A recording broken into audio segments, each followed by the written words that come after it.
Maths, physics, further maths, those were Further maths? Yeah. Okay. Honestly, those were my school subjects. At the start, your analytics is probably just somewhere that will either boost or damage your ego. You're probably looking at that 500 views going, yes, I've got 500 and I can 100 last and I week. can analyze that. In terms of that random person that's sending you that random message. Welcome to the podcast, Gabriel Nussbaum. Spot on. Yes, I'm so happy that we practiced that before this. Thank you for coming in. When I started to write a bit of a guest list for the podcast, you were one of the first names on there. I followed you for a while, and what I love about your content is how different it is to 95% of the creators out there. So thank you for coming on. Pleasure. Thank you for having me. That's all right. When I start speaking to people, I find it really interesting to take it back to their childhood, because it kind of gives me a bit of a, I guess, insight into the upbringing and how, you know, your story came about. So I've done a bit of digging. You were a very, very, very intelligent young man. Great grades, great school. So yeah, talk to me about your childhood. Was finance always on the cards for you, I guess? It's an interesting one because I feel like I never really knew exactly what I wanted to do. In school, I knew the subjects that I liked, and in the UK, they kind of force you to pick a career path quite early, don't they? Yeah. But in terms of knowing that finance was the next step, no, not exactly, to be honest. The idea behind it was just that I studied maths. I liked maths. So it was always going to be a mathsy subject. I was going to say, what kind of subjects were your go-to? Yeah, maths, physics, further maths. Those were maths. Yeah. Okay. Honestly, those were my school subjects. Yeah. But to say that I ever had a sight set on finance, I would say no. The kids that did that normally knew it from the start. They probably had parents that worked in finance, or they knew economics and that side of things quite well. But me personally, no. I just studied the subject and saw where it could take me. Yeah. What did your parents do? My dad works in clothes. Nice. Yeah. And my mum is an optometrist. So Okay. there's no real links to finance, to be honest. And then you went on to Imperial. Correct. Yeah. And what did you study? So I went to Imperial to study mechanical engineering. Suppose the reason behind that was I liked maths, but not enough to study purely maths. So I looked for just a mathsy, more hands-on subject. And again, prior to even looking into university, I didn't exactly know about engineering or if that was going to be a career path for me. But like I said, you have to pick your career quite early in the UK or your degree. So at 16, I looked at it and engineering made the most sense. So that's where I went. And then how did Barclays come about? So that one probably makes as a more logical step once you've taken into account the engineering. So out of engineering, there's really like 3 or 4 paths. You go into engineering, you go into further studies, you go into probably a startup, or you go into finance, or as well, they call it the dark path. They don't like you going into finance from engineering. But I'd done a few internships in engineering and I ended up thinking that I'd be more suited to a role in finance. So applied to a few graduate schemes. I don't know if you remember how it was after university. Yep, I got rejected from everyone. Yeah, about 40 rejections, 1 acceptance. So I got a couple, but Barclays was the one that stood out the most. It was quite a general graduate scheme. So for me, that made the most sense. Again, there's kind of a clear theme of me not knowing exactly the right career path, which I feel is completely acceptable in your early 20s. Yeah. And so Barclays stood out the most, and that's where I went. Okay. How long were you at Barclays for in the end? So I stayed there for 2 years in total. And that was the grad scheme from start to finish, basically? Yes, pretty much, okay. yeah. So how, was it, because this is what I'm really interested in speaking to you about, is your switch from corporate career to social media creator. Was it the end of your grad scheme and then you were like, I'm not going to take this any further? Or was it just, I'm ready to go full-time content creation? Great question. I think it's not quite black and white. Yeah. It gradually happened over time. So I suppose it stems back to me starting content creation as a hobby. And then skip a few steps and starts doing really well whilst I'm on the graduate scheme. And trying to balance the two side by side was getting more and more difficult. I wanted to put more time into content creation because that was my passion, and it was doing well, and it was starting to have career options off the back of it as well. So probably about 6+ months prior to when I actually left was when the idea came into my head that I could really do this full time. but I wanted to see out the graduate scheme. I wanted to finish it. So that was why I ended up staying for the full 2 years, but I probably could have left 6 months earlier. Yeah. And do you remember the first time you started posting videos? Like, was it an active decision? I'm going to start posting and I'm going to build an account and I'm going to leave my job. Or was it just, I'm just going to post for a hobby and see what happens? It's funny because I was actually thinking about this the other day about how so many YouTubers and TikTokers talk about how they've always had a camera in their hand since they were 5 years old. Yeah. I'm not one of those people. So my first video that I ever posted was in October 2020 on YouTube, just after I'd started at Barclays. And the reason behind that was I was consuming a lot of content about creating content, if that makes sense. And it just appealed more and more to me. I knew there were business implications down the line if it goes well. But the truth of it is that you can't go into content thinking that you're going to succeed, go viral, have a career out of it. You have to do it as a passion and as a hobby. So I was using it as a creative outlet on the side of my main career at Barclays. And then I suppose so I started it, as a passion, more or less. And I happened to get quite lucky in that it became a career option very quickly after that. You say lucky, and I want to talk about this later because I know how consistent you are as well. And I think that's a big thing when it comes to being successful on socials. But how did Barclays take it when you were posting content? Was there any, because I know that I've listened to Phil's podcast, Phil Reed, who we spoke about on the way up here. And I know that corporate jobs sometimes don't want you posting content because, and quite rightly sometimes, they don't want whatever you're saying to reflect on them. Was there any kind of discussion with people at Barclays about the content? Did they see it? It's an interesting one because the content that took off for me was obviously content regarding finance. And then when I started working with brands, they were often in the finance realm. You can think conflicts of interest and all that kind of stuff. So I never, I would say, officially communicated it with Barclays. And I'll give you my reasons. The first one was I didn't expect it to take off. And there was a comment made to me quite early on, which was if you had a Twitter account and were just tweeting and a lot of people saw it, you would never have to disclose that to your company. I mean, officially, I probably should have.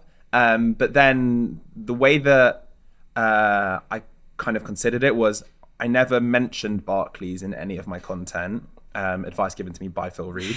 I never filmed on premise, and I never really officially associated myself with Barclays to make sure that the two were kept completely separate. And then the other thing that I made sure to do was whenever brand opportunities arose that were a clear conflict of interest with Barclays, say another bank wanted to work with me, I would clearly have to say no in those cases because it didn't feel right. Because my content was doing well and a lot of it was going viral, colleagues were finding out, seeing my content. Were they supportive about it? Or? Yeah, to be honest, they really were. They loved it. A lot of the ones that I was working with or weren't working with brought it up quite often. And it was just a great topic of conversation. And I think they really enjoyed it. I mean, there was one incident that had my heart racing a little bit, which was when someone very senior at the company, in the team that I was working in, so let's say like my boss's boss, that high up, did kind of tap me on the shoulder and be like, oh, good ad that I saw you in the other day. And I was like, great. So he's seen me in an advert that was clearly for like a finance branded company, not a conflict of interest company, but in another realm. So that one had, I was like, oh, this is going to be it. He's going to report me to seniors and I'm not going to be allowed to carry this on anymore. But thankfully, no, it just carried on. And everyone, to be honest, on a personal level with me was really supportive of what I was doing. When you started to make your first set of videos, why finance? Like, obviously you were working in finance, I get that, but why choose finance? Like, why that niche? Because as I say, it is quite a rare niche to get into. And it's also let's be honest, quite a taboo subject for a lot of British people. So what was it that was like, I'm going to dive into finance? Well, if you actually go back to my earliest stage of content creation, it wasn't specifically on finance. So I started on YouTube, which is where most content creators will probably put out their first piece of content. And my passion was just about learning outside of the classroom. So I was making content on personal development, fitness, getting into a graduate scheme, all these kind of topics that I was learning in my own personal life that you wouldn't learn inside of a classroom. And then eventually, whilst I was studying and learning more about content creation, I realized that you do have to niche down, and saying content, having content that's just about learning outside the classroom is not a niche. There are so many things that are within that. Yeah. So I then kind of looked at all the subcategories of what I was talking about, and finance just jumped out the most. Like I said, I was working in it. I felt I had the most to say about it. I enjoyed making the content on that topic the most. And I felt that there was a little bit of a space in the UK for someone to talk about it. Yes, there are quite a lot of people that talk about personal finance and all these kind of subjects, but there's no one quite on that pedestal that is leading the way, which means there's clearly a lot of room for creators to go into that area. So that's the niche that I settled in from my own choice. And then that was also the niche that started performing the best for me when I did eventually jump onto TikTok. And if you look at my entire journey on TikTok, which is where I've had my success, you'll see that I blew up doing finance, then started to niche back out into that learning outside the classroom, and actually circled back into finance quite quickly after that, despite a lot of my content doing well when I was going into broader subjects. But that is how I fell into finance, more or less. Yeah. It's definitely important to find that niche. It's just quite, I guess my follow-up to that is, why do you think that your content's been so successful? Because I would argue now you are leading the way in terms of finance content, especially on platforms like TikTok. So why do you think that yours has gripped people so much? Perhaps the simplicity of it, I would say. So when I started creating on TikTok in the finance realm, the majority of finance related content that was doing so well at that time was buy this crypto asset, buy this stock, invest in this. And I wanted to cut away all the crap basically and strip it back to the basics. If there are people that have never been exposed to any financial education, being told to buy stocks and crypto and all these kind of quite dangerous assets that they wouldn't know what to do with, but they're just being told to do it, then there needed to be someone that was giving them the basic level of education as well, so that they could make the right informed decisions. Yeah. And that was where I took it. So I jumped in at can I get you from level 0 to level 1, so that when people are shouting about things that are at level 10, at least you're starting to get yourself up that ladder. I think that's why I really resonate with your content so much, is that when you go on TikTok and when you get into a TikTok hole, you get fed drop shipping, crypto, like quick win finance, and it's not educational. And I actually find it quite dangerous for the average person to get involved in that kind of thing. I think that's what resonates with your content for me, is, like you say, the simplicity of it. And it's not simple, but it's just everybody I guess it's digestible is the best way to say it. What was it like the first time that you started earning money from? Because I always talk about this when I started my own business. That first time I made money without, I guess, going to work was like this light bulb moment for me. It felt like the best thing in the world, because I was like, right now my livelihood isn't based on somebody else. So what was it like for you? It's a crazy feeling, because like I said earlier, this was a passion. Yeah. This was a hobby that I knew had business implications, but I wasn't expecting anything from it from the foreseeable future, to be honest. And so when that first email comes through, hi, we'd love to create a sponsored piece of content with you. What's your rates? I was like, and I think I emailed them back saying £100, and they said, how many followers kind of did you have? Just shy of 100,000. Wow. I know that I could have charged a lot more already at that point, and it was a mistake that I made. But it was just the fact they came back and said, yeah. And I was like, I was going to create this piece of content anyway. Okay, maybe not about that brand, but about that topic and that subject. And now they're just going to send me £100 for doing it. Like you said, it is a bit of a light bulb moment to think, whoa, I can actually make money from my passion now. And yeah, it did, I suppose, start the treadmill of the idea that maybe I could turn this into a full-time career. Yeah. How, because your channel's about education, we as an agency are trying to be more educational in terms of telling creators how to charge themselves, how to have their value. Where did you go for help with that? The internet, which is a bad place to go. I read so many blogs and newsletters about how to charge yourself on TikTok, But the honest truth is nobody knew No. because TikTok was such a new platform that the rates were all over the place. Nowadays, I think it's probably becoming a little bit more standardized. So, I mean, even going at 100K followers, which I was for my first deal, I think nowadays I probably would have tried to go for at least 4 figures and £1,000 or something like that, because that's probably the value of my community. But what my advice would be to other creators who are trying to charge themselves is, what, number one, is your time worth and your community worth? So £100 for me was probably me just getting a little bit too excited at the time. And I don't think that's what I was worth. But the other thing I would always suggest to them is, what's an uncomfortable rate for you? And start there. That's such a good way to think about it. We've been making a bit more content about how to price yourself, and we always dig down into what's your engagement rate, what's, what are your views like, where's your audience base, is it UK based, is it not UK based? But even just like you say, thinking of your time, like what's your current job, what are you currently earning, what's your current day rate, if you will, is a really good starting point for any creator. Yeah, I mean, rates are all over the place. So like you said, you can try and analyze it and create the metrics that will give you the perfect pricing plan. But the truth is, as with any market, it's just demand and supply.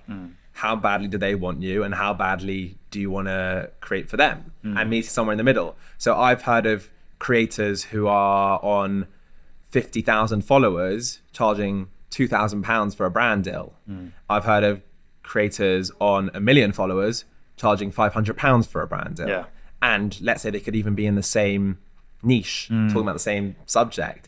And I think that one has just jumped out of their comfort zone a lot more and said to themselves, you know what, let me start here with an uncomfortable number, and the brand are always going to come back and negotiate regardless. So that's a great place to start. And then on top of that, they've just seen what is the value of my time and how I want to go about it. I suppose one other way that you could do it is, if let's say you're a creator starting out on your own, is try and connect with other creators. It's the quickest way to level up, is just to share knowledge with other creators. Or reach out to agencies, or just talk to people within the community, because they will have answers from their experiences, and that's the best way to learn, through experiences. It's so true, and I think that the talking to one another is such a big thing, because we don't do it in everyday life. Like, no one talks about what their salary is to their friend, very rarely, and it's that kind of culture kind of goes down to creators now. But we at least see a lot of our creators talk about their fees to each other, which sometimes can be a negative thing, because sometimes people aren't as truthful about what they're actually earning. And then the next minute you've got a creator saying, this person's earning this. I guarantee they're not earning that. But that communication between creators is so vital. And like you say, speaking to agencies, because 9 times out of 10, I think that some creators are not afraid, but like a bit hesitant to reach out to an agency and say, could you help me? But 9 times out of 10, an agency will probably reply, or another creator will reply. Like, I know that we were saying you spoke to Phil, and he was very helpful at the beginning of your career. What was it like telling your family that you were quitting your, corporate job that you'd worked all your life for, really, to pursue this career in, let's be honest, an industry that's very new and no one knows what's going to happen really in this industry? What was that like? Like, were they supportive? What was it like? So I tried to spread it over time. My family are very supportive, so they'll always back me if I come to them and show them the logical reasons of what I'm doing. But at the same time, like you mentioned, especially for the generation before us, this is not an industry that should or does exist, I suppose, in their minds, because it's so fresh and new. So when you tell them that you're going to quit your stable career in finance that you've done 4 years at uni for and got your A-levels that have led you all to that point, just to go into something that's your passion, it is a very scary moment, I suppose, for them, because they just want you to be secure and safe and happy. But I try to do it more logically by explaining how much money I was making, my income, my plan, the reasons behind what I was doing. And yeah, there was of course some discussion and some pushback, but overall they were happy for me to do this, as I said, given the logical explanation. I think one thing that probably was quite key was at the time that I decided to quit, I had just started to earn more money from content creation than I had from my full-time job. Yeah. And most people would say, oh, then it's the obvious decision. You have to quit. But it's not actually that true, because you'll know this for sure. In the content creation industry, income is like a roller coaster. Yeah, very volatile. Exactly. Sometimes you could be earning double what I was earning at Barclays. Some months there'll be nothing. So that is one, I suppose, push to leave and to go at this full time and to help my parents understand that everything's going to be okay. But at the same time, it still does leave an element of risk. One thing that I did also say to them was, a lot of people take a gap year out after a couple of years of work. So they'll maybe do their graduate scheme and then take a year off whilst they decide what career they want to head down. Now, I said to them, imagine I asked to take a gap year, but instead of taking a gap year, I wanted to run a business that was earning me money and gaining experience and gaining a massive network and exposing me to so many new things. You would say, hands down, go for it. 100%. So when you explain it that way and take out maybe the industry that it's in, it becomes a little bit more easier to. That's a really, really smart way. Obviously, like you say, the money side of it is great. But even if you weren't earning money, if you said, I'm going to do a gap year, but I might earn money from this, that's a really good way of explaining it. Because a lot of the creators that we work with are so young. And we've had creators even be weighing up, do I go to university? Or do I double down on this 50,000 followers that I've cultivated? What's your advice for people that are thinking, because there'll be a lot of people that are thinking, do I go to university or do I be a content creator? Because I think I was reading about it the other day. One of the top jobs that people want to do when they come out of school now is be a content creator, which I understand and I get, but it's not as simple as that. So what's your advice for people that are trying to and ah about that kind of decision? My immediate answer would be go for it. But I'll give you the kind of more sound reasons behind why I'm saying that. The first thing is that, especially in the UK, we're quite pressured into hurry up, get to uni, get into a job and go. And if you look at countries around the world, it's a little bit more relaxed out there. So they're like, take a gap year, maybe work for a few years before you start a degree. You'll see people that are doing degrees much later in life. So let's say you were in school and you had a good following. If you could justify that you want to spend 1 year focusing on this and maybe applying to uni at the same time, and then at the end of that year, you can decide fully whether university is the right path for you because you've given it a shot, you've gone full time at it and you've given it a go. So instead of taking that gap year and trying to travel to Southeast Asia to find yourself, you create some content for a year and really like double down and see where it can take you. That is a more practical way of going about it. Now, I know that you have to caveat that with saying not everyone's in the same positions that they can potentially even afford to not go to university or miss out. So it will depend on your personal circumstance. But if you do have £50,000, if you have £50,000 sorted, you're good. If you've got 50,000 followers at the age of 18, you're doing something right, and you can earn an income from that. So that should hopefully put you in a good enough position that you can afford to take that 1 year of your life to make that decision properly. Yeah, I think that's really good advice. And I think that it is a balancing act between not risking the rest of your life to become a content creator, but equally, like you say, it's a year. It's a year of your life.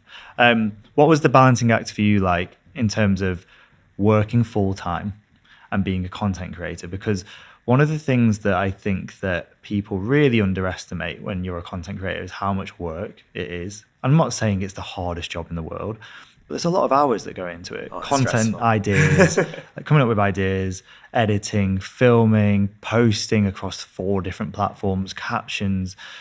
It adds up over time, especially when you're trying to grow multiple platforms. So how did you balance, and what advice do you have in terms of balancing your workload for those people out there that are trying to build a profile, but they have full-time jobs? I don't know if I'm the best person to come to this for. Honestly, I still struggle with all this kind of stuff, and I am full-time. So I don't know if there's ever a great answer. I did commit a lot of time to it up front. So my evenings were filled with editing, content writing, scripting. Like you said, it's like 7 jobs for one person. So the truth of it is, you just have to dedicate a lot of time and understand there's a commitment there. Perhaps I got lucky because I started in lockdown, so time was actually quite a luxury. Everyone was locked in their houses anyway. Like, you couldn't go to the pub or go out for a meal, so I may as well, job finished at 5:30. Let me just crack on with content at that point. But in terms of managing it, the key word that I would say to any content creator trying to be smart with creating content is the word batching. So switching from task to task is a really easy way to burn out. If you want to script it, record it, edit it, post it all in one go, it will take you 10 times as long as if you spent the entire night scripting 4 or 5 videos, then spent the next night filming those 4 or 5 videos and kind of putting tasks together. So now if I ever was to film a series of TikToks, let's say, I will film 10 in a day, and they'll all have been written the day before. So that's the smartest way to, I would say, balance it side by side. And then the other thing is, they tell you that you need to be consistent, but consistent isn't a number. So you'll see a lot of people saying you need to post 5 times a day now on the short form platforms. I love this. I love this. It's BS. You just have to post consistently at a speed that you can keep up with. Yeah. So whether that's 3 times a week or 10 times a day, yeah, whichever one you can manage. I love this because we tell all of our creators, because a lot of our creators are short form video creators and they want to take the leap to long form. So YouTube, and my background is YouTube. So I've been doing it for 10 years. I've managed big channels, and the one thing, nobody knows what the algorithm's doing. Anybody who says that they do is full of shit. Yeah. The one thing that people know is that consistency is key, but that doesn't, like you say, mean you have to post frequently. If you can post once every 2 weeks, but keep it consistent, the algorithm will like you for that. And it sounds, I'm sounding like such a loser for saying it, but one of my favorite YouTube channels is this YouTube channel called Oversimplified. And it's a cartoon history channel. It talks about like World War One and like the Romans, and it's just awful. But it posts once every 6 months. And it gets 10 million views every time because the algorithm knows in 6 months' time, boom, Oversimplified's posting. And that's what we try and get across to our creators, is that consistency doesn't mean posting every day, because also, depending on the type of content you make, you can't be posting every day, or you can't be posting like I hear so many people on TikTok go, you've got to post 3 times a day. That's fine if you're just a lifestyle creator and you can, film about your day. I don't even think it's fine in that case. But yeah, exactly. But one thing that's really, really standing out from talking to you is how you obviously think about your process of making content and staying consistent. And it seems to me that comes from your analytical background. One thing that's not talked about, I think, enough, when I go onto TikTok and I hear all these experts about growing your account, I don't think people talk about their analytics enough. How invested are you in terms of analyzing your analytics on your platforms? I've had a love-hate relationship with my analytics. But at the start, your analytics is probably just somewhere that will either boost or damage your ego, because you're just looking at it to be like, this is how many followers I'm getting. This is a bad day. I've lost a bunch of followers. So at the beginning, I was watching it every day for the wrong reasons. Then I stepped away from it completely because I thought that was more healthy, just to steer away from trying to keep track of what was going on. And now, like you said, I've come to the point where you can use your analytics to improve your content, especially because TikTok has gone down the route of YouTube to show you a retention curve on a video, which I would say is probably the one key piece of analytics. Obviously, views, likes, that tells you immediately. But if you're actually looking to know why that piece of content didn't do well, a retention curve is massive. And like you said, because of my analytical background, I love a curve, I love a graph, I love percentage numbers. So recently, because it's only a recent addition to the platform, I've taken a look at my retention curve on a video that doesn't perform well, and you can see very quickly where the drop-off is. And you'll hear a lot of people start to mention this, but going to become more and more common, that they'll remove that piece of content, cut the part that didn't do well, repost it, and you'll watch immediately that piece of content will spike. I think I saw someone post the other day that they saw that they lost a huge amount of viewers in the first 3 seconds. So they just cut the first 3 seconds and reposted it, 10,000 more views. Wow. And these are just little things that you can be smart about when it comes to posting your content, especially on these short form platforms Yeah. that give you your data back very quickly. Yeah, exactly. Like I remember in YouTube, you had to wait 24 hours to get it years ago. But I love what you're saying about it, because I think that I'm a geek when it comes to analytics, and because my background was YouTube, everything was analytics. They've always had the best analytics. Always, oh my God. And I think that it's so important to look at analytics. But what I love about what you're saying is there are vanity metrics on these platforms. So your likes, your views, to me, your following is a vanity metric.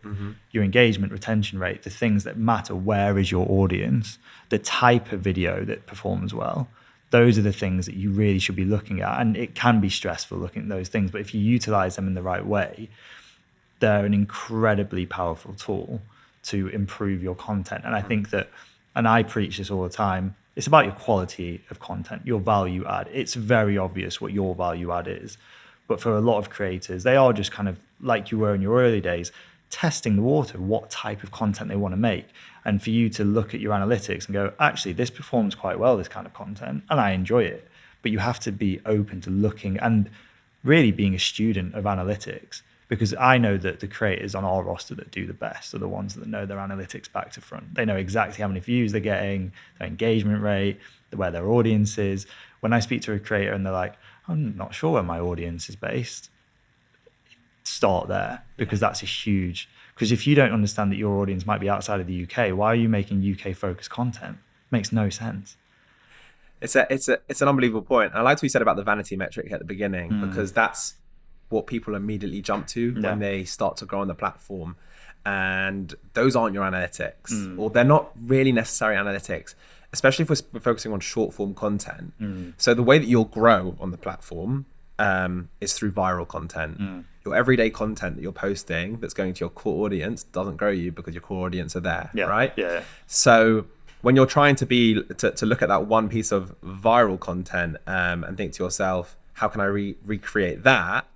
Yes, that's very important, but don't forget about the everyday content that you're creating as well, and keeping an eye on that and looking at your response from your community, because that's what will actually build you as a good content creator. Okay, you can throw in an extra 10,000 followers from this video that did really well that had nothing to do with your niche, but is that really why you're trying to create and what you're trying to create about? So it's being very careful with the metrics that are coming back from content as well, because they're not always giving you the best information. That is so true. And it's almost like, yes, this video did well, but are you wanting to make that type of content for the next 10 years? Because if not, you will burn out, you won't be consistent, you won't perform well. How have you found, because I watched a few podcasts of you before this, and I heard you talking about long form content and how you're wanting, and I've seen it on your YouTube channel, you've jumped back into long form. How's that been? And what do you think that is it just a time thing that most creators fall onto when they go from short form to long form, and why they find it a bit more difficult? Like, what's it been like jump? Because I've seen your YouTube and it's starting to do really well, and you're doing all these cool interviews on the street with people. But how has it been moving over to long form? Long form is a different animal to short form content, if I'm being honest with you. If there was a magic switch where you could bring all of your followers over from, I mean, I have 1.3 million on TikTok, right? If I could just throw them onto YouTube, I'd be laughing. People don't like moving platforms. No, that's the first thing you've got to learn very quickly. And then in terms of creating long form, it's where I started and it's where my roots are. So I love it. I love the game. I know it's a grind, and I know it's a much harder game than short form is, because short form is very content focused in that you can go viral on a good piece of content like that. On YouTube, even if your content's really good, sometimes you just have to be really consistent and continuously put it out for a very long period of time before it will gain traction. That's such a huge point, because we have so many creators that will, I'm not saying that TikTok is easier than YouTube, but I am.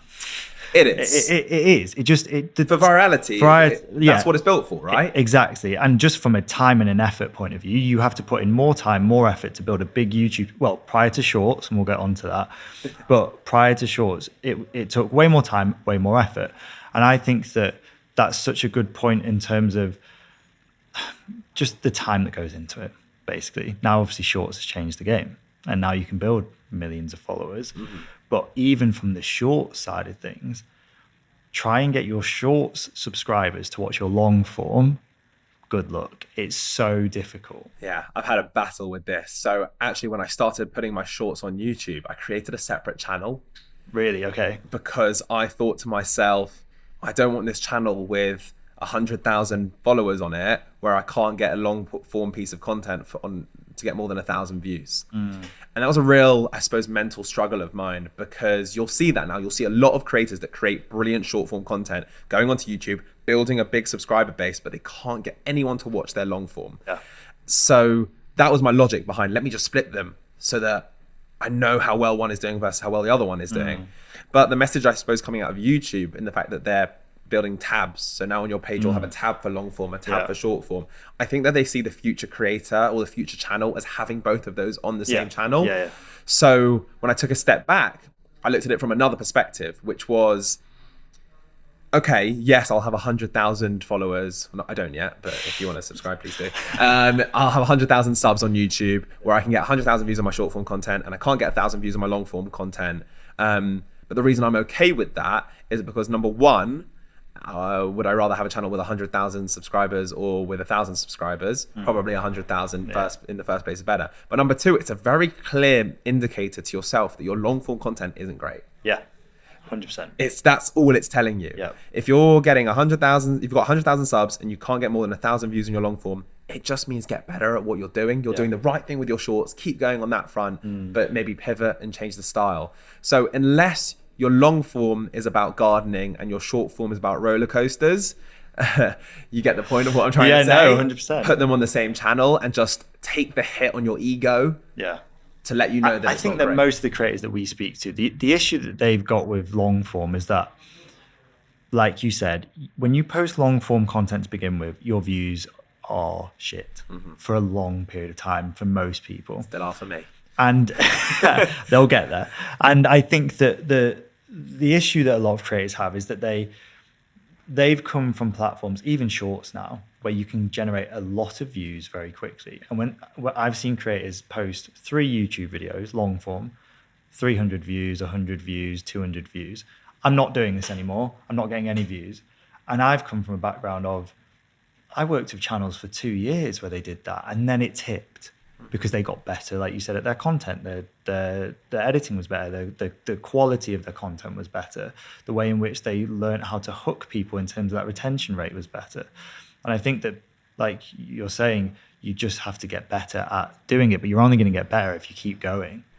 So sometimes it's just doubling down for a while, and that's why it's harder, in my opinion. Yeah, I mean, it's quite simple. Let's say you are that creator that's posted 3 times and you just can't hack it. Maybe long form content just isn't for you. Yeah, and that's fine. Exactly, That's absolutely fine. Completely fine. So just don't run down that route. But if you're serious about long form, because let's be honest, short form is great, but long form is the pedestal. Yeah, YouTube 100%. Is the OG. It's the best platform. It's the one that's the best paid for It's creators. the only one that's not gone away. Exactly, it's the one consistent over all this time period, and it will continue to be, because it's actually not a social media platform. It's a search engine. Yeah, that's why YouTube will always do well, and that's why creators are always. You'll see every big TikTok creator or whatever they are always wanting to build that YouTube long platform. So, like you said, either it's not for you, but if it is for you, my logic behind content creation is, and I think Ali Abdaal says it, you need to do it consistently for, let's say, 2 years before you can even start to think to yourself, why is this not working for me? Obviously, along that time, improve at things, analyze and try to get better and better. But 3 videos, like, come on. Unless you're creating documentary style, like James Jarney style content, then don't even think that it's going to go anywhere for you. I've posted now, I think, 12 or so videos since I've started to go back onto YouTube long form, and my best performing videos probably got 500 views. Now, for my ego, that's awful, but thankfully I've detached myself from my ego a long time ago. So I know that it's just the fact that my content isn't great yet. And it sounds like the difference for the likes of you is that you're probably looking at that 500 views going, yes, I've got 500, and I can analyze that because you look. And I think what you say about having to love long form is so key, because that's why back in the day where it was just YouTube, it was harder to be a content creator, and that is why there are more content creators now. One thing that I'm speaking to all the content creators that I interview is how you're dealing with the negative side of social media. To give you an example of the positive side, I got a message on Instagram this morning. Hi, I found your wallet. And I'm like this. Somebody last night found my wallet. I love social media, but I think there are some real negatives to social media. Have you experienced hate, and how have you dealt with that hate? Yeah, If so, I've seen it. I've seen it all. And I think I'm quite lucky that I do have quite a strong personal mental base, and also a good like foundation around me in terms of my friends, family, network, all that kind of stuff. So they're supportive of my content. I mean, they take the piss as well, but they're supportive deep down. When you catch them one-on-one, they'll say something nice to you. Yeah. In a group setting, they'll abuse whatever you think, which is fine. The group chat is... Exactly. But in terms of that random person that's sending you that random message that's quite abusive or quite harsh, I'll look at it two ways. Number one is, I often have thought to myself what level I would have to be at to write something like that on someone else's post. And I can't imagine ever writing something that's just hurtful or mean on someone's content. So I have to realize that they're coming from a very different place from me. And it's more of a them problem than it is a me problem. So when I get that in my mind, it's so easy to ignore it. Do you feel like the platforms are doing enough to stop hate? I mean, probably not, but then it's a question of like how can you manage it? I mean, you can filter words and you can report things. I think that my problem isn't so much hate for my own personal experience, it's those copycat accounts. So there are so many accounts with my name with one different letter in the title that are messaging everybody that follows me, being like, so how's your trading going? Would you like to invest with me? And I'm like, it's not me. I'm never going to message you that. So that's the bigger problem for me, that I really want social media to stamp down on all these copycat and fake accounts. But the hate, I suppose maybe I haven't had the worst experience because my content is quite factual. So if you're more of a lifestyle creator, people are abusing you and your life and all that kind of stuff, whereas I'm getting abused maybe on my knowledge or getting something wrong. I mean, like the biggest hate message I've got recently was I made a video where my maths was wrong and everyone was in the comments, oh, your maths is wrong, I was like, thank you, great engagement. I should get the number wrong more times. But if they do say something that's a bit more personal towards me, sometimes they're funny. And I'll just screenshot them and I'll send them around. Or my wife's screenshotted them before and sent them to me. I've been called Wallace and Gromit. Well, not both of them, just Wallace from Wallace and Gromit before. And like all these lookalikes and telling me that like, I don't know, things about my facial features or like I've got weird expressions. I think in my early content, I didn't blink because I was trying so hard to remember the lines. And everyone was like, what's wrong with this guy's eyes? Like he's not blinking. I can blink, by the way, just going to show that one off. So on that front of things, if it's that style of comment, it's just funny and you've got to go with the flow. What about your motivation in terms of like the days where you're just, I can't be bothered. I can't be bothered editing anymore. I can't be bothered filming. I've got no ideas. How do you stay motivated doing this? At this point, it has to be discipline over motivation. So motivation will only last so long, but it's the discipline that wakes you up every day to be like, okay, next piece of content. What do I want to do? There are days like that you just have to write off, and you're just like, okay, it's not my day today, and I've got nothing done. And I've had plenty of those. Like, don't get me wrong. I think like on these podcasts, I come across like I know what's going on. I've got my systems built, and this is going well, and I've got my analytics, and everything's built out and ready to go. But the truth is, there are plenty of days where I get nothing done, especially now that I'm self-employed and I have to. This is my full-time career, and I wake up in the morning and I think to myself, gosh, I've got no like on my own. I could go back to bed right now. So it's the discipline of your structure that builds that out for sure. But the second thing is it's because I enjoy it and it's my passion. So if you're trying to run down this road because you think there's business implications or you can make good money out of it, but you're doing it in a topic or in a niche that you just have no passion for or you don't enjoy, you will burn out so quickly. 100%. And even discipline won't help you carry on in the long term. When you say discipline, how do you keep your discipline? Do you have a content routine? Do you have a daily routine? Because a lot of the creators we speak to obviously are all over the place, and some of them like it. I spoke to one of the guys on a roster the other day, and he was saying, "I wish I had a routine." So, do you have a routine? My routine has changed every month for like the past 6 months, especially whilst I try to get used to working for myself. But yeah, there is always a routine or a structure behind it. So at the moment, I'm spending 1 week of my month completely focused on writing and researching content. And my days are blocked out. I know which days I'm focused on YouTube, which days I'm focused on TikTok, my hours. Okay, yeah, there's plenty of times where I don't get everything done within that time, or I don't do according to what I'm going to do because that email comes in, or that distraction comes in, or that brand deal comes in, and you have to switch your focus completely onto that.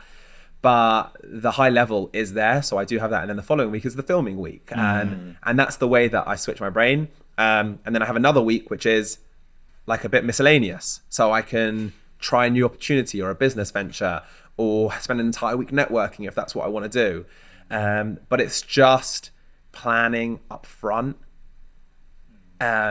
which has helped me massively. So the weeks where on a Sunday night or a Monday morning I sit down and I've planned my entire week, or the weeks where I'll get the most done, the weeks where it gets to Wednesday and I was like, oh, what was I meant to be doing this week, or the weeks that I'll get nothing done. Do you think that coming from a corporate career, or like, let's call it a real job, helped with that? I think just being a bit of a nerd and being a bit systematic has helped with that. Yeah, you could argue that the corporate career has been massively handy with it. But I don't think you need to go to a job to know how to do this. Everyone knows deep down what they need to be doing. And you can learn systems, and you can go online and watch a YouTube tutorial on how to be really productive. I mentioned him before, Ali Abdel, just consume all of his content and you'll have productivity for years. So it has helped, but at the same time, I know that I want to do this for a full-time living for the considerable future. So if I don't get my systems nailed now, then you'll burn out. What one thing that I wanted to talk to you about, because you give a lot of great advice for, let's call it, the average person. Advice for content creators managing their money. Because one thing that is rife in the industry is young people earning a lot of money very quickly, and maybe not knowing the best ways of managing that money. You've obviously come from a finance background. You know how to manage your money way better than I will ever know how to do it. What advice do you have for content creators in managing their income? Because as we've said, it's a very volatile income stream. Make sure you know your tax implications down the line and set that money aside and do not touch it. That was the best advice I ever got. Was the money that comes into me, take out whatever's going to be going to tax and put it on the side straight away. It's not yours anymore, because you don't want to get into that kind of mess. And then I suppose the second thing to do when you're young and you're building that much money, right, is don't splash out. You're going to learn.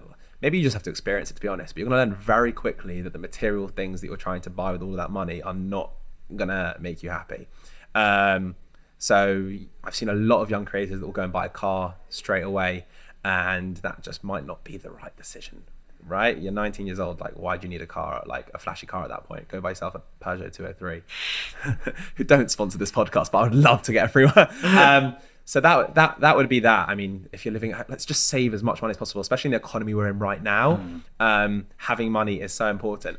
And then I suppose work out your long-term goals with your money. So I can speak from a personal perspective. In the near future, I would love to buy a house. So I have to save a lot of money if I'm going to be buying a house, right? So straight away, I know what percentage of a brand deal or of my monthly income is going straight into that savings pot. And there's this concept called paying yourself first.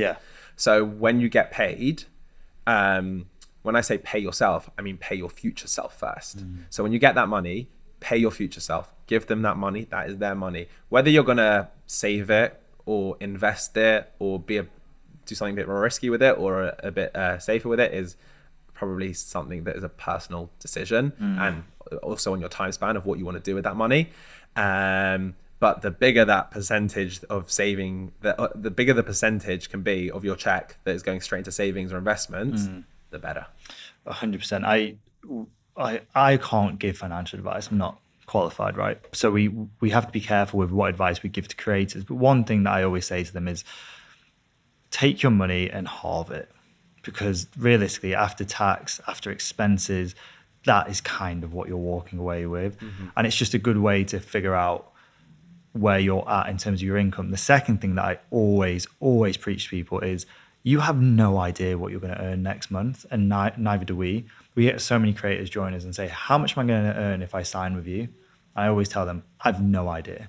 Because I have no idea. I've never worked for you. I've never pitched you. I don't know what your fees will be. But equally, I don't know what your channel is going to do over the next 12 months. Mm-hmm. So like we were saying about it being such a volatile industry, if you think, oh, great, I'm earning 5 grand, 10 grand, 100 grand this month, you might not be earning anything in a year from this industry, because you could get cancelled. TikTok could get deleted. And now you don't have a TikTok. Like, look at what's happening in the US. Yeah. So I always say to people, I'm not saying take every deal that comes to you. It still needs to be the right deal, but you need to take that into consideration when you're just thinking about decision making in terms of, do I take a deal? Do I spend my money? Are you going to have this career in a year's time? Because none of us really know, right? No. Yeah, it's a scary prospect, I suppose, the idea that TikTok could just disappear. Yeah. And I've built myself on other platforms now slowly, but that's my biggest platform. That's my base. That's where I'm earning most of my income from. Yeah. So it is a very scary concept, and I suppose it's great from you to be telling other people, like, they need to learn. You need to learn very early on, if you're coming into the industry, that it is volatile. The safest thing you can do, or the safest creator, is the one on YouTube, right, with AdSense that's coming in every single month. But even those people, that AdSense, I know creators that have had the AdSense randomly just drop by a third. Yeah. That's less income that's coming in for them all of a sudden, and they have no idea why. It's almost like you took the leap from Barclays to take control of your career, but yet realistically, you're not like, no one in this industry is in control of anything, and that's why we do say to all creators, grow as many platforms as you can.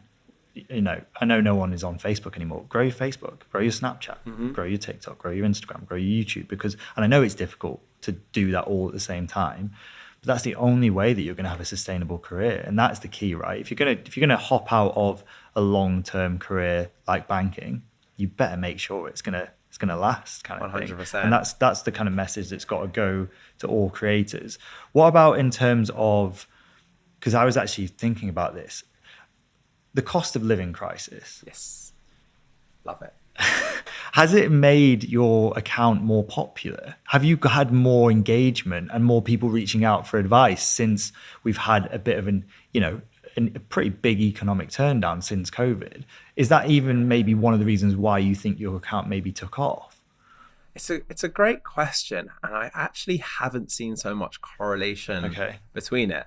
The main reason that I've considered in the past as to why is because the majority of people that follow my content are from younger demographics, whereas the cost of living is probably hitting older demographics. Yes. So that could be one logical reason. And I have created quite a bit of content when it was at the peak, the cost of living crisis. I don't know if we're probably still quite in the peak when we look back at it, but it felt like the peak was like in the end of 2022.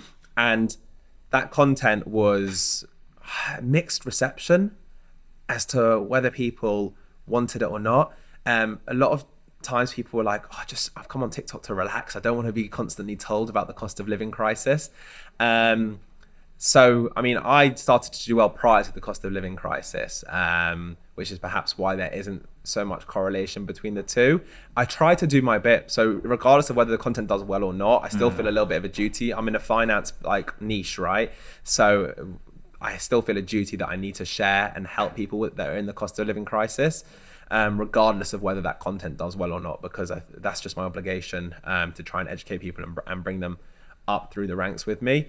But to say it's had a positive or negative impact, probably a bit neutral on it. Do you feel like you've had an increase in people reaching out for advice, even just maybe the last 6 months? There's definitely been a lot of messages, like private messages or DMs. I've got this, I've got that. What would you advise?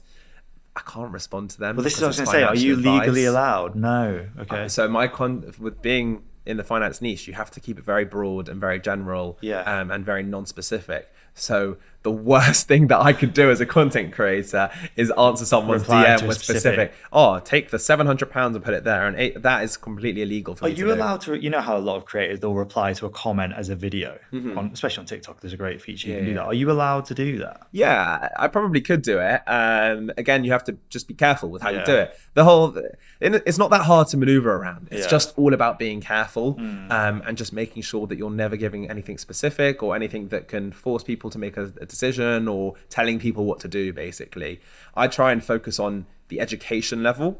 So it's conceptually, this is positions that if this is your position, this is the conceptual maybe next steps of where you can learn about what to do next, rather than this is what to do next. So I'll never tell them go on this platform and invest in this and then you're good and put away this much money. I can't. It's too dodgy. I can't even get close to doing that. I was going to say, have you ever had like a regulator reach out to you or anything? Yeah, they sponsored me.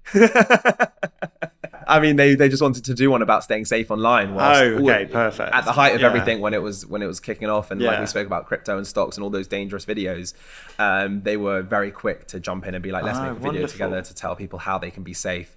So that's how I've been contacted. It's good to know that I guess regulators like that are trying to spread the right message with the right people like yourself, and not with, I guess, more like cowboy type accounts that are saying let's do drop shipping and make $1 million this year. Yeah, that'd be weird. What do you think of those kind of accounts? Because I'll be honest, like my feed is full of those kind of things, like drop shipping, crypto. You obviously mentioned that you're kind of like the anti that. What do you think to those, I guess, business models? Do you think that that is available to the masses, or do you think it's a very select few people that can actually earn that kind of money? I mean, they're all legit businesses in terms of they've all worked for somebody, which is why these videos are being created. So I'm not against the idea of you going and giving it a go, but to think you're going to get rich quick is just silly. So obviously my channel preaches about building wealth over a long period of time. That's the way that I think that the majority of the population can do it. I'm not saying become rich. I'm just saying build a level of wealth over time. But these videos do well because they're entertaining. They speak about big numbers. They show flashy lifestyles. They've got those 3 tick boxes that are always going to do well on social media. And I've got friends that have done well in those industries, which is why I'm not like I know you said like the anti. I'm just trying to educate people so that when they go into those realms, they have a little bit of a foundation before they like jump into the deep end. Because I'm not saying that these platforms don't work. I know, for example, someone who's doing really well with Amazon FBA. And a lot of people on the other like online in the comments are like, oh, this is a scam.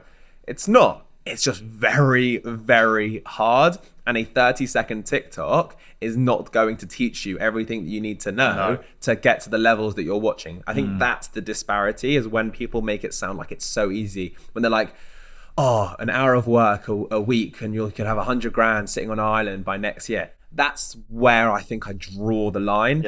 It's if a video came along and said, I've put in 100 hours of work to get me to a stage where I can just start earning a little bit of money in drop shipping, that's the honest truth of it. That's where I fall on it, is that I think that it's a very, very, all these things, crypto, drop shipping, Amazon, I think they're very interesting business models. And I think you can make a lot of money. But my thought process with anything business related is, if it's a get rich quick, then it can get taken away quite quick as well. And then it's like, and I think where you come in, where it could be very helpful for these type of people, is what do you do once you've made the money? What do you do with that money? How do you manage that money? Because that money the same goes for content creators. It might not be here anymore. Like, I actually think it'd be really good for you to talk and do more with content creators and like get you involved in terms of like doing panels with them and teaching them how to manage their money, because there isn't that help for these dropshippers or these content creators about how to manage their money once they've made, hundreds of thousands of pounds at the age of 21. Honestly, it's so true. I mean, I would just say to them straight away, if you're earning like serious money, just go straight to a financial advisor. Just pay for the service. If you were ill, you'd pay for a doctor, right? If you have a lot of money and you don't know what to do with it, go to a financial advisor and get them to help you plan what you're doing. But I know what you mean. Like, the internet has basically allowed young people to start earning a serious amount of money much easier than they ever have before. I'm not saying it's easy. I'm saying much easier than it ever has been. So you're going to have far more people with at far younger age with far like more money, not knowing what to do with it. I'd love to host that panel. So if you're listening to this and you want me to run one of those panels, I think it'd be super helpful for a lot of people. My final big question, or my penultimate question for you is, what does the future hold for you? What are your plans for your channels and just your career in general? So I suppose with most content creators, it's a bit of the unknown, isn't it? I love educating people on finance. So I know that is the future of where I'm going. Where that lies is probably still a little bit vague. So I would love to perhaps maybe have that impact that someone like Martin Lewis has had on the UK when it comes to finance. I think personally he talks to an older demographic, and me, because I love listening to him. So I think that there's a need for a younger voice perhaps to do the role that he's doing or used to do, but reach people on the platforms that they're consuming on, right? So your YouTube, TikTok, all that kind of stuff. So the big picture would be to fill that position in the UK and become that, I suppose, leading educator for I doesn't have to be leading, just someone that can speak to a lot of people and help a lot of people when it comes to their financial knowledge. Because I think my big mission would be, I mean, if we could get a finance syllabus into most schools in the UK or internationally, that would be amazing. I'm not sure how easy that would be. So if there's just a way of leveling up young people's financial knowledge so that when they get exposed to all of this social media and all the things that are so easy to access, they have a little bit of common sense and just have a little bit of understanding, that would be a huge success for me. That's such a great... I've spoken to my friends so much about this, about why they did not teach us how to do our taxes in school. Like small things like that. I actually went to business school in Newcastle. Didn't learn anything about it. Learned about the theory of business. Nothing about my taxes or how to read a cash flow statement or anything like that. And I think that potentially it always comes down to funding, but it's also the accessibility of people to teach that kind of, I guess, syllabus is it's the accountants, the financial advisors, to bring them into a school is very expensive. But with social media, with resources like an e-course or whatever it may be, it's way easier. So that's a great point. My final question, and I'm asking this to everybody just to kind of round off all of these podcasts in a positive way, but also so people can take it away if maybe they're having a hard day or they're struggling, is what's your one tip for a positive mindset when it comes to everyday life, but also content creation? I would say, if you're a content creator, and I can speak specifically to them, just think about how you might have impacted one person that day. Because you very easily get stuck in the numbers game. Did I get 30,000 views? Did I get 300,000 views? Has it done well? And I'm preaching this to myself right now, so I'm giving this advice and I'm talking to myself. But it's if you could have impacted just one person with that piece of content, especially if you're trying to make impactful content. And by impactful, it doesn't have to be educational. If you're an entertainer, comedy, lifestyle, you're still impacting people. They want to consume your content to make their life better in a way, shape, or form. So perhaps for a second, stop looking at chasing the numbers and the views and the brand deals, and just think about that individual person that watched your piece of content, took the time out of their day to watch an entire piece of content that you've spent time creating and are now better off because of it. And I suppose if you can think about that every so often, you'll be a much happier person. Yeah, 100%. Gabriel, thanks so much.